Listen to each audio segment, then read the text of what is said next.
तो कैसे हैं आप सब। उम्मीद करता हूँ सभी दोस्त बढ़िया होंगे। तो आज का अपना जो क्लास है, आज का क्लास हम शुरू करेंगे। ठीक है, आज के क्लास का इंट्रो दे दूं आपको पहले। उसमें रहेंगे जनरल नॉलेज के क्वेश्चन और दूसरी साइड रहेंगे जनरल साइंस के क्वेश्चन। ठीक है, 15-15 डिवाइडेड रहेंगे। 15 क्वेश्चन जो है वो जनरल नॉलेज के रहेंगे और 15 क्वेश्चन जो है वो जनरल साइंस के रहेंगे। तो चलिए अपना आज का क्लास जो है शुरू करते हैं। ये इंपॉर्टेंट रहने वाला आपके सभी एग्जाम लेवल के लिए, जहाँ पे आपको बेसिक लेवल का जो है जीके जो है वो पूछा जाएगा। तो फर्स्ट क्वेश्चन के साथ स्टार्ट करते हैं। सभी दोस्तों को ईमानदारी से पूरा जो है सेशन लगाना है, पूरे क्वेश्चन अटेम्प्ट करने हैं और लास्ट में 30 आउट ऑफ अपना स्कोर भी बताते जाना है। ठीक है, तो लास्ट मुगल रूलर जो है वो कौन सा था? अंतिम मुगल शासक। जो दोस्त हिंदी मीडियम से हैं वो हिंदी में क्वेश्चंस पढ़ सकते हैं, इंग्लिश मीडियम वाले दोस्त इंग्लिश से देख सकते हैं। ठीक है, तो लास्ट कौन था? वो था बहादुर शाह जफर। ठीक है, ऑप्शन नंबर ए बहादुर शाह जफर जो था ये लास्ट मुगल रूलर था। और अगर बात करें फर्स्ट की तो फर्स्ट था बाबर। ठीक है, बाबर जो है ये फर्स्ट था। सेकंड क्वेश्चन देखते हैं। ये एक टाइप का रिवीजन क्लास रहने वाला आपके लिए, बिकॉज बेसिक लेवल के ही क्वेश्चन रहेंगे इसमें। ठीक है, largest democracy in the world, विश्व में सबसे बड़ा लोकतांत्रिक देश कौन सा है? सबसे बड़ा लोकतांत्रिक जिसमें डेमोक्रेसी हो और सबसे बड़ी। ठीक है, तो वो अपना इंडिया आता है। India is the right answer. ठीक है, चाइना के साथ कभी मत जाइए, चाइना में कम्युनिस्ट गवर्नमेंट है। ठीक है, और इसका डेमोक्रेसी के मामले में इंडिया अपना जो है सबसे पहले नंबर पे आएगा। ठीक है, सॉरी चाइना, कनाडा नहीं, चाइना। ठीक है, इसमें ऑप्शन नंबर डी आपका सही रहेगा, इंडिया। नेक्स्ट क्वेश्चन देख लेते हैं कि सरोजनी नायडू जो है, सरोजनी नायडू का आप सभी ने नाम सुना होगा। इनके ऊपर तो क्वेश्चंस जो हैं वो रहते ही रहते हैं। ठीक है, सरोजनी नायडू के ऊपर लेडीज़, खासकर लेडीज़ के मामले में जब क्वेश्चंस आ जाते हैं तो। ठीक है, तो यहाँ पे क्वेश्चन पूछा है कि सरोजनी नायडू जो है वो किस राज्य से संबंधित हैं, किस स्टेट से संबंधित हैं। ठीक है, तब तक आप आंसर बताइए। उससे पहले आपको बता दूँ ये फर्स्ट गवर्नर भी रह चुकी हैं। ठीक है, ये फर्स्ट गवर्नर रह चुकी हैं। 1947 इंडिपेंडेंट के बाद से लेकर 1949 तक सर्व किया है। उत्तर प्रदेश में इन्होंने सर्व किया है। ठीक है, एज अ फर्स्ट गवर्नर। और ये बिलोंग कौन से स्टेट से करते हैं? Option number D, Uttar Pradesh से ही बिलोंग करते हैं। ऑप्शन नंबर डी इसमें आपका सही आंसर रहेगा। क्वेश्चन नंबर 4 देख लेते हैं कि जीव मिल्खा सिंह जो है वो किस खेल से संबंधित हैं। क्वेश्चन को ध्यान से पढ़िए, आगे जीव भी लगा हुआ है। ठीक है, जीव मिल्खा सिंह, अगर सिर्फ मिल्खा सिंह होता तो इस क्वेश्चन का आंसर कुछ और होता। अब इसके आगे जीव लगा हुआ है, हिंट दे रहा हूं आपको, तो इसका आंसर कुछ और होगा। ठीक है, तो जीव मिल्खा सिंह की बात आ जाए तो वो आएगा आपका आंसर गोल्फ के साथ, ऑप्शन नंबर सी के साथ। अगर सिर्फ मिल्खा सिंह होता तो मिल्खा सिंह है एथलीट है रनिंग में। ठीक है, अगर सिर्फ मिल्खा सिंह होता तो वो एथलीट है, ऑप्शन नंबर ए जाता। बट अब जीव लगा हुआ है तो ऑप्शन नंबर सी के साथ आप सभी को चलना है। Golf is the right answer. Question number 5 देखते हैं कि governor general of independent India, first Indian, question को ध्यान से पढ़िएगा, स्वतंत्र भारत के प्रथम भारतीय गवर्नर जनरल। ठीक है, स्वतंत्र भारत, आजादी के बाद के पहले भारतीय, पहले इंडियन जो गवर्नर जनरल बने थे वो कौन थे? ठीक है, देखिए गवर्नर जनरल के ऊपर, वाइस रॉय के ऊपर क्वेश्चन रहते हैं, आपको ये सभी क्लियर करता हूँ अभी मैं। देखिए अगर क्वेश्चन पूछ लिया जाए कि फर्स्ट ब्रिटिश जो है गवर्नर जनरल कौन था, ठीक है, तो वो था विलियम वेंटिक, लॉर्ड विलियम वेंटिक। ठीक है, विलियम वेंटिक जो है ये फर्स्ट गवर्नर जनरल था। ठीक है, अगर पूछ लिया जाए लास्ट कौन था, ये गवर्नर की बात कर रहा हूँ, गवर्नर जनरल की बात कर रहा हूँ। ठीक है, अगर पूछ लिया जाए लास्ट कौन था तो लास्ट था लॉर्ड कैनिंग। लिख लीजिए, जहाँ से स्क्रीनशॉट ले लीजिए, ये आपके लिए इंपॉर्टेंट रहेगा। ठीक है, लास्ट था लॉर्ड कैनिंग। फिर इसके बाद आए हैं वाइस रॉय। ठीक है, वाइस रॉय की बात की जाए तो फर्स्ट वाइस रॉय कौन था, तो वो लॉर्ड कैनिंग ही था। लॉर्ड कैनिंग जो है ये लास्ट गवर्नर जनरल था और फर्स्ट वाइस रॉय था। ठीक है, और लास्ट वाइस रॉय कौन था, वो था लॉर्ड माउंटबेटन। ठीक है, लॉर्ड माउंटबेटन, लॉर्ड माउंटबेटन जो है ये लास्ट वॉइस रॉय था। ठीक है, और इंडियन जहां पे पूछा गया है क्वेश्चन में कि इंडियन पहला गवर्नर जनरल कौन था, तो वो है सी राजागोपालाचारी। ऑप्शन नंबर सी जो है इसमें आपका सही आंसर रहेगा। इसका स्क्रीनशॉट ले लीजिए या नोटबुक पे लिख लीजिए, ये इंपॉर्टेंट रहेगा, इसमें से आपको क्वेश्चन आ सकते हैं। ऑटोमन एम्पायर के पतन के बाद उसे क्या कहा जाने लगा? What is Ottoman empire called after its fall? Ottoman साम्राज्य के पतन के बाद उसे क्या कहा जाता था? तो उसे कहा जाता था मेरे भाइयों इस्तांबुल। ठीक है, option number A, option number A Ottoman empire. बहुत बार ये क्वेश्चन जो है देखने को मिला है। ठीक है, ये करंट अफेयर से है, पीछे का क्वेश्चन है, छोड़िए। नेक्स्ट क्वेश्चन है कि बद्रीनाथ के ऊपर क्वेश्चन है। बद्रीनाथ जो है वो किस नदी के किनारे पर स्थित है? ठीक है, बैंक है, एल को हटा दीजिए यहाँ पे। Badrinath is located on the banks of which river? ठीक है, किस नदी के किनारे स्थित है बद्रीनाथ, जल्दी से, और किसी दोस्त को मालूम हो लोकेशन बताइए जल्दी से, ठीक है। बद्रीनाथ जो है स्थित है अलकनंदा पे, ठीक है, जो कि कहाँ पर है, उत्तराखंड, उत्तराखंड में, ठीक है। अलकनंदा के किनारे है और अलकनंदा कहाँ पर बहती है, ये है उत्तराखंड में लोकेटेड। क्वेश्चन नंबर 9 देखते हैं कि लैंड ऑफ थाउजेंड्स लेक, ठीक है, हजार झीलों के देश किसे कहा जाता है, हजार झीलों की भूमि किस देश को कहा जाता है, इंडोनेशिया, फिनलैंड, ब्राजील या फिर कनाडा, ठीक है। तो हजार झीलों का जो देश है वो कहा जाता है फिनलैंड को। ऑप्शन नंबर 20 में आपका सही रहेगा, Finland is known as the land of 1000 lakes. Question number 10 देख लेते हैं तब तक हम। हाँ, इंपॉर्टेंट क्वेश्चन है, ठीक है, ध्यान से सुनिएगा। क्वेश्चन पूछा गया कि नदरन हेमिस्फीयर में सबसे बड़ा दिन जो है वो कौन सा होता है, ठीक है। ये अपना इंडिया है, J&K का पोर्शन लगा लीजिए, ठीक है, ये नॉर्थ में आ जाएगा, ठीक है, ये साउथ आ जाएगा इसका, ये ईस्ट, सॉरी ये वेस्ट आ जाएगा, नॉर्थ, ईस्ट, और ये आ जाएगा साउथ, ठीक है। तो उन्होंने पूछा कि ये जो ऊपर का एरिया है, ठीक है, ये जो ऊपर का ये वाला एरिया है, ठीक है, इसमें सबसे बड़ा दिन जो है वो कौन सा होता है, नॉर्थ वाली साइड में, ठीक है। तो नॉर्थ में सबसे बड़ा दिन जो है जो होता है वो होता है 21 जून, ठीक है। ऑप्शन नंबर ए आपका सही रहेगा, 21 जून नॉर्थ में सबसे बड़ा दिन होता है। और अगर इसके ऑपोजिट भी क्वेश्चन आता है कई बार कि साउथ में ये जो एरिया है, इस एरिया में सबसे बड़ा दिन जो है वो कौन सा होता है, किस डेट को होता है, ठीक है। तो बात की जाए साउथ की, तो साउथ को होता है 22 दिसंबर को, ठीक है। साउथ में सबसे बड़ा जो दिन है वो होता है 22 दिसंबर को। चलिए नेक्स्ट क्वेश्चन पे चलते हैं। क्वेश्चन नंबर 11 है कि बाबा साहब अम्बेडकर जो हैं उनके सिद्धांत क्या थे, उनके प्रिंसिपल क्या थे, उनकी टीचिंग्स ऐसे कह लीजिए कि जिनको वो फॉलो करते थे, जिनको वो स्ट्रिक्टली चाहते ही थे, वो था एब्सेंस ऑफ कास्टिज्म, ठीक है। Option number A, absence of casteism बोले तो जातिवाद जो है, ठीक है, मैं ब्राह्मण हूँ, मैं क्षत्रिय हूँ, मैं वैश्य, मैं शूद्र, ठीक है, इनमें पहले जो है टाइम पे बहुत भेदभाव होता था, ठीक है। तो वो उस चीज़ को ख़त्म करना चाहते थे कि सभी जो है एक समान है, सभी इंसान हैं, ठीक है, इक्वल रहें, इक्वालिटी पे बिलीव करते थे और कास्टिज्म को वो ख़त्म करना चाहते थे। क्वेश्चन नंबर 12 देख लीजिए कि कांग्रेस का first session most important question है। ऑलमोस्ट आपको 10th बेस जो जेके के एग्जाम रहते हैं जिनमें जीके आता है उसमें ये क्वेश्चन आपको देखने को मिलेगा, ठीक है। मुंबई इसका आंसर रहेगा, 1885 में ये कंडक्ट हुआ था। नेक्स्ट क्वेश्चन देखते हैं। क्वेश्चन नंबर 13 देख लेते हैं कि सानिया नेहवाल जो है वो किस खेल से संबंधित हैं।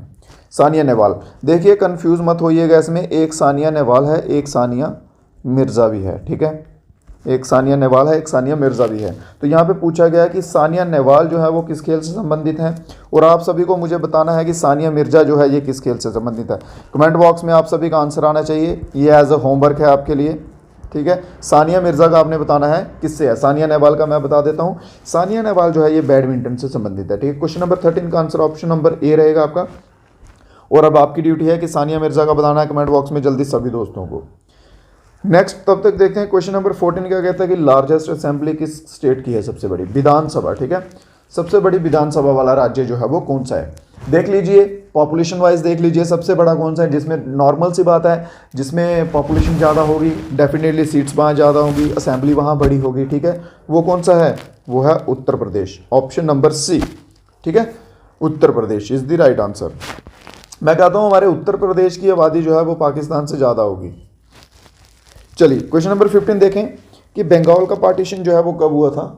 ऑप्शन नंबर कब नहीं हुआ था, यहाँ पूछा गया कि कौन उस टाइम पे पावर में था या कह लीजिए कि गद्दी में था, ठीक है, बंगाल के पार्टीशन के टाइम पे। अगर किसी को भाई को मालूम हो कि किस वर्ष में हुआ था तो बहुत बढ़िया बात है, ठीक है, ये भी मालूम होना चाहिए, इसके ऊपर भी क्वेश्चन आता है। वर्ष था 1905, ठीक है, जब इसका पार्टीशन हुआ था। अब आपको बताना है कि जल्दी से उस टाइम पे कौन था गद्दी पे, उस टाइम था लॉर्ड कर्जन, ठीक है, लॉर्ड कर्जन। एक और क्रॉस क्वेश्चन आपके लिए कि बांग्लादेश जो है, ठीक है, इसका ही पड़ोसी है बंगाल का, बांग्लादेश जो है ये कब फॉर्म्ड हुआ था, किस वर्ष में फॉर्म्ड हुआ था। जिस जिस दोस्त को मालूम हो, जिस जिसकी नॉलेज अच्छी हो, जिसने ये पढ़े हुए हैं, कमेंट बॉक्स में आंसर बताते जाइएगा। जो जो आपके लिए होमवर्क मिल रहा है वो आपको कमेंट बॉक्स में आंसर देते जाना, ठीक है। बांग्लादेश बताना है कि कब जो है वो फॉर्म्ड हुआ था, किस वर्ष में फॉर्म्ड हुआ था। नेक्स्ट क्वेश्चन देख लेते हैं, जीएस के क्वेश्चंस रहेंगे, ठीक है। 15 क्वेश्चन जो है वो जनरल नॉलेज के हो चुके हैं मेरे भाइयों, ठीक है। 15 क्वेश्चन जो आगे जनरल साइंस के रहेंगे, ठीक है। तो जनरल साइंस का पहला क्वेश्चन क्या कहता है कि मॉस्किटो बाइट से कौन सी बीमारी होती है। मच्छर के काटने से, बिल्कुल बेसिक क्वेश्चन है, ये बम्पर क्वेश्चन टाइप रहते हैं, ठीक है, ये रहते हैं खाली आपको सिलेक्शन दिलवाने वाले क्वेश्चन। मलेरिया जो है इसमें आपका सही आंसर रहेगा। नेक्स्ट क्वेश्चन देखते हैं, क्वेश्चन नंबर 17 की ओर चलते हैं। माचिस की डिब्बी आप सभी को मालूम है, ठीक है, जिस जगह पे माचिस की डिब्बी में साइड में यहाँ पे जो है हम मैच स्टिक जो होती है उसको घिसते हैं, जिससे फिर फायर होती है, निकलती है, ठीक है, प्रोड्यूस होती है। तो इसके ऊपर जो है कौन सा ऑक्साइड या कौन सा केमिकल जो है वो लगा होता है, ठीक है, कौन सा तत्व जो है वो पाया जाता है माचिस की डिब्बी के साइड पे, तो वो होता है कौन सा, रेड फॉस्फोरस, ठीक है, option number B. 17 question, red phosphorus जो है इसके साइड पर लगा होता है, जिसकी वजह से जो है मैच स्टिक जो है वो फायर कैच करती है। बेसिक क्वेश्चन है, बहुत ही बेसिक क्वेश्चन है कि फोटोसिंथेसिस जो है वो किस वजह से होती है, ठीक है, प्रकाश संश्लेषण कैसे होता है, या किस वजह से या कैसे होता है, ठीक है, बहुत ही बेसिक। फोटोसिंथेसिस 8th क्लास में आप सभी दोस्तों ने पढ़ा होगा, ठीक है, 8th क्लास का क्वेश्चन है, ये सभी दोस्तों ने पढ़ा होगा। 10th देखिए, जो जीडी लेवल के एग्जाम रहते हैं आपके, ठीक है, ये कांस्टेबल लेवल के रहते हैं, उनमें 10th से ऊपर का जीके जाता ही नहीं है। आप बेफालतू में हार्ड क्वेश्चन की तरफ भागते हैं, बट उससे ऊपर जाता ही नहीं है, ये बेसिक क्वेश्चन ही रहते हैं इसमें। देखिए आपको बता दूं, जाइलम जो है ये फोटोसिंथेसिस में क्या काम करता है, ये वाटर की सप्लाई करता है, ठीक है, जाइलम वाटर की सप्लाई करता है, फ्लोएम जो है ये फूड की सप्लाई करता है, ठीक है, और क्लोरोप्लास्ट की वजह से जो है ये फोटोसिंथेसिस होती है। ऑप्शन नंबर सी इसमें आपका सही रहेगा, क्लोरोप्लास्ट की वजह से फोटोसिंथेसिस होती है।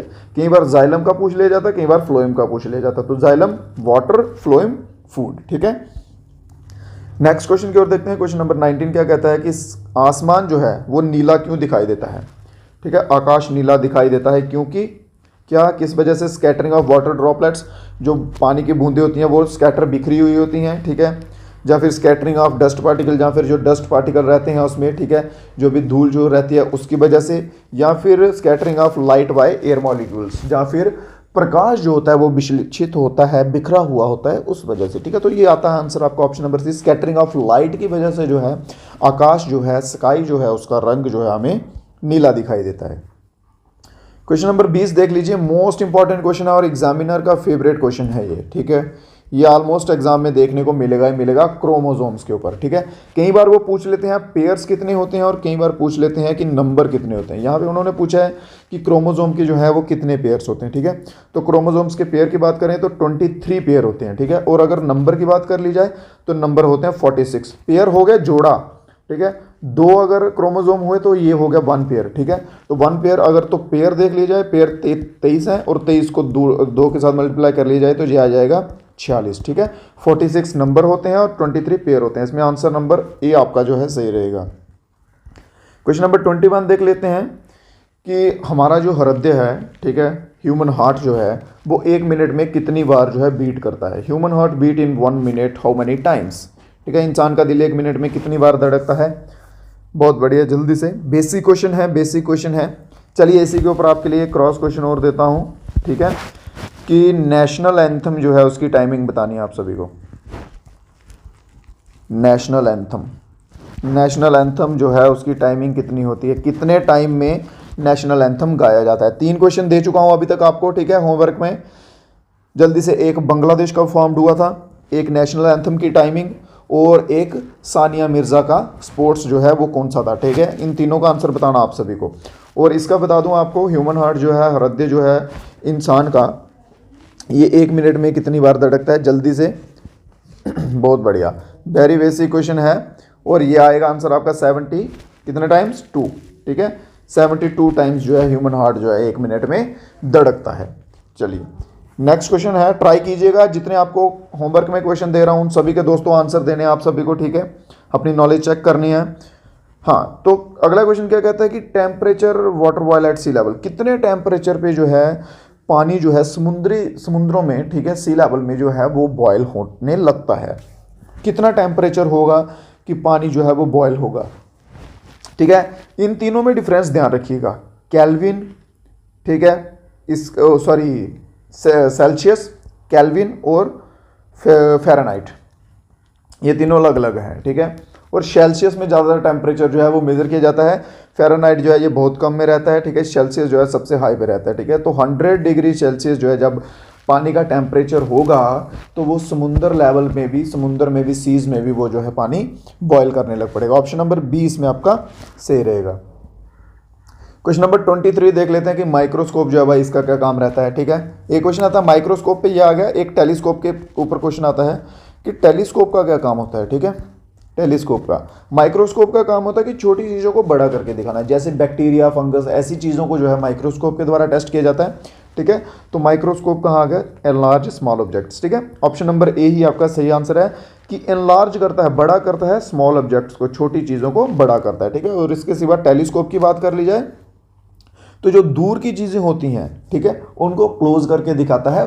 ठीक है, जो दूर की चीज़ें होती हैं, जैसे मून हो गया, मून देख लेते हैं इससे हम, सन देख लेते हैं, ऐसी ऐसी चीज़ें, स्टार्स देख लेते हैं। ठीक है, इन सभी चीज़ों के लिए टेलीस्कोप जो है यूज़ होता है। क्वेश्चन नंबर 24 है peace maker is related to, peace maker क्या चीज़ है। बहुत बढ़िया, पीस मेकर क्या चीज़ है, आप सभी ने मूवीज़ में इसे देखा होगा। ये किसके रिलेटेड है। ठीक है, देखिए आप सभी ने मूवीज़ में देखा होगा बहुत सी बार। ठीक है, कि क्या होता है, पेशेंट हॉस्पिटल में रहता है तो उसको प्रेस टाइप स्ट्रक्चर होता है, उसको लगाते हैं, शॉक जैसा देते हैं। ठीक है, इलेक्ट्रिक करंट टाइप देते हैं, जिससे कि वो दोबारा से हार्ट बीट चलना शुरू हो जाए, जहाँ उसकी यूँ कह लीजिए मृत्यु से बचाया जा सके। ठीक है, ये हार्ट बीट से रिलेटेड है। पहली बात तो पीस मेकर, इसका आंसर हार्ट बीट रहेगा। ठीक है, ये एक इलेक्ट्रिकल इम्पल्स जो होती है ना, ठीक है, उनको जनरेट करता है। ठीक है, इलेक्ट्रिकल इम्पल्सेस को जनरेट करता है। What is this, just a minute, चलिए थोड़ा बहुत हो जाता है ऊपर नीचे। हाँ, तो ये इलेक्ट्रिक इम्पल्सेस को जनरेट करता है, जिससे क्या होता है कि ह्यूमन हार्ट जो है दोबारा से वर्किंग में आ जाता है, अगर किसी कारणवश वो रुक जाए तो। ठीक है, तो चलिए इसके ऊपर एक और क्वेश्चन आता है ह्यूमन हार्ट के ऊपर। ठीक है, हार्ट के चैम्बर कितने होते हैं, ह्यूमन हार्ट में कितने चैम्बर होते हैं, number of chambers in human heart. ये एक और क्वेश्चन है, क्वेश्चन 4 हो चुके हैं, टोटल 4 क्वेश्चन आपके होमवर्क में हो चुके हैं। ठीक है, चलिए ये सभी के आंसर आपको नीचे कमेंट बॉक्स में देने हैं। नेक्स्ट क्वेश्चन आता है कि सिंपल सोडियम जो होता है उसका मास नंबर कितना होता है। सिंपल, अगर सोडियम का एटॉमिक नंबर जो है 11 है, अगर क्या होता ही है, ठीक है, तो उसका मास नंबर जो है वो कितना होगा। ठीक है, मास जो है ऑलमोस्ट में क्या होता है कि केमिकल में, इनमें, ठीक है, डबल से एक ज़्यादा रहता है। ठीक है, तो इसका डबल 22 जाएगा, 11 और 11 22 प्लस 1 23 जो है इसका आंसर सही रहेगा। ठीक है, सोडियम का मास नंबर जो है वो 23 रहता है। क्वेश्चन नंबर 26 देख लेते हैं कि which of the following material alter the rate of chemical reaction. इनमें से कौन सा ऐसा मटेरियल है, जहाँ ऑप्शंस है, जिसमें केमिकल रिएक्शन हो जाता है और चीज़ में चेंज आता है। केमिकल रिएक्शन से डेफिनेटली चेंज तो आता ही है, बट इनमें ऐसा कौन सा है। ठीक है, निम्नलिखित में से कौन सी सामग्री रासायनिक प्रतिक्रिया की दर को बदल देती है। बहुत बढ़िया, और वो है catalyst. Option number C, catalyst के द्वारा होता है। ठीक है, क्वेश्चन नंबर 27 देख लेते हैं कि इनमें से एसिड कौन सा है। अम्ल, जो कुछ मेरे भाई हिंदी वाले हैं अम्ल ही बोलते हैं एसिड को, आई थिंक। हाँ, ठीक है, तो एसिड कौन सा है इनमें से, सोडियम क्लोराइड है, हाइड्रोक्लोराइड है, सोडियम ऑक्साइड है, या फिर फॉस्फोरस ऑक्साइड है। इन सभी का आपको फुल फॉर्म भी पता होनी चाहिए। Na होता है सोडियम, Cl होता है क्लोराइड, H होता है hydrogen, Cl chloride, sodium OH oxide. ठीक है, K होता है फॉस्फोरस, फॉस्फोरस की पोटेशियम, इन दोनों में कंफ्यूजिंग है थोड़ा सा मेरे को, कि फॉस्फोरस होता है कि पोटेशियम होता है, इनमें से ही होगा कुछ। ठीक है, तो ये भी याद रखने आप सभी भाइयों को, ये भी जो है इनके ऊपर भी क्वेश्चन आ सकते हैं। ठीक है, कई बार पूरा पूरा केमिकल नेम दे दिया जाता है और केमिकल फार्मूला उससे पूछ लिया जाता है। और यहाँ पे अगर बात करें एसिड कौन सा इनमें, तो वो है हाइड्रोक्लोराइड। ठीक है, ऑप्शन नंबर सी, हाइड्रोक्लोराइड जो है ये आपका सही आंसर रहेगा। 28 क्वेश्चन देख लेते हैं कि an organic compound must contain which of the following. Organic compound, ठीक है, ऑर्गेनिक की बात की गई है। ऑर्गेनिक होता है जो एक शुद्ध तरीके से किया गया काम, या कई बार आप सुनते हैं कि ऑर्गेनिक फ्रूट। ठीक है, ऑर्गेनिक फ्रूट्स होते हैं। ऑर्गेनिक फ्रूट्स का क्या मतलब है, जिसमें भाई कोई मिलावट ना हो, कोई पेस्टिसाइड दवाई वगैरह एक्स्ट्रा जो है उसको ग्रो करने के लिए ना लगाई गई हो, वो नेचुरल वे से जो है अगर वो हुए हो, नेचुरल वे से हुई चीज़ें जो होती हैं उन्हें ऑर्गेनिक चीज़ें कहते हैं। ठीक है, तो इनमें से ऑर्गेनिक कंपाउंड जो है वो कौन सा है एक। ठीक है, बहुत बढ़िया, क्वेश्चन नंबर 28। तो कार्बन जो है, कार्बन एक ऑर्गेनिक कंपाउंड है। ऑप्शन नंबर, क्वेश्चन नंबर 28 का ऑप्शन नंबर ए बिल्कुल सही आंसर रहेगा आपका। स्टेनलेस स्टील तो समझते हैं आप। आजकल देखिए आप कोई भी जैसे भी कोई भी स्टील की चीज़ें आती हैं उनमें बहुत शाइन होती है, ठीक है, शाइन होती हैं, साफ होती हैं, उनमें कोई दाग धब्बा नहीं होता है, ठीक है। तो उसका मेन कॉन्स्टिट्यूएंट क्या है, मेन मतलब उसमें जो स्टील में लगता है वो क्या चीज़ है इनमें से, ऑप्शंस के अकॉर्डिंग। देखिए अब जहाँ पे आपको पता चलेगा, जैसे मैं आपको बोल रहा था कि केमिकल नेम याद कर लीजिए, अब इन्होंने शॉर्ट में दिए हुए हैं। आपको अगर पता होगा Fe क्या होता है, Cr क्या होता है, Ni क्या होता है, C क्या होता है, तो फिर बात बनेगी, ठीक है। तो इसमें आपका आंसर रहेगा Fe होता है आयरन, ठीक है, Cr क्रोमियम, Ni निकल, ठीक है, और C कार्बन, ठीक है। ये इंपॉर्टेंट चीज़ें याद रखिए, इनको ट्राई कीजिए, एक बार इनको देख लें, ठीक है, केमिकल फार्मूलाज को एक बार देख लें तो आपके लिए बेटर रहेगा, क्योंकि एक दो क्वेश्चन तो आपको इसमें से देखने को मिलेगा ही मिलेगा। प्रोटीन्स जो होते हैं वो डाइजेस्ट होके ह्यूमन बॉडी के किस पार्ट में जाते हैं? Protein is digested in human body, in proteins जो हैं वो किस पार्ट में जाते हैं? और एक और इसके ऊपर एक लास्ट क्रॉस क्वेश्चन, आज का 5th क्रॉस क्वेश्चन आपके होमवर्क का, कि प्रोटीन जो होते हैं वो डाइजेस्ट होने के बाद क्या कहलाते हैं, ठीक है, आफ्टर डाइजेशन प्रोटीन्स को क्या कहते हैं? ये आपका लास्ट क्वेश्चन है आज के होमवर्क का।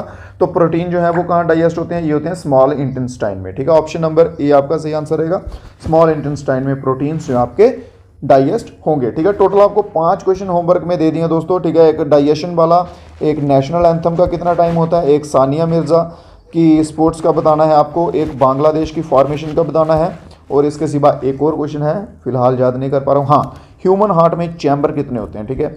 ये 5 क्वेश्चन आपके होमवर्क में, इन सभी के आंसर आप सभी दोस्तों को कमेंट बॉक्स में नीचे देने हैं। तो अगर वीडियो अच्छा लगा हो मेरे भाइयों को तो एक बार सभी दोस्त मिलकर दबाकर लाइक कर दीजिए, वीडियो को शेयर कर दीजिए अपने और दोस्तों के साथ, जिससे इनडायरेक्टली वे से मेरी भी थोड़ी हेल्प हो जाएगी आपकी तरफ से, ठीक है। तो आज का वीडियो जो है, आज के वीडियो में इतने क्वेश्चन है, 30 क्वेश्चन जो है कंप्लीट हो चुके हैं। तो thank you everyone for joining us. So मिलते हैं नेक्स्ट वीडियो में, तब तक के लिए मेरे भाइयों जय हिंद जय भारत।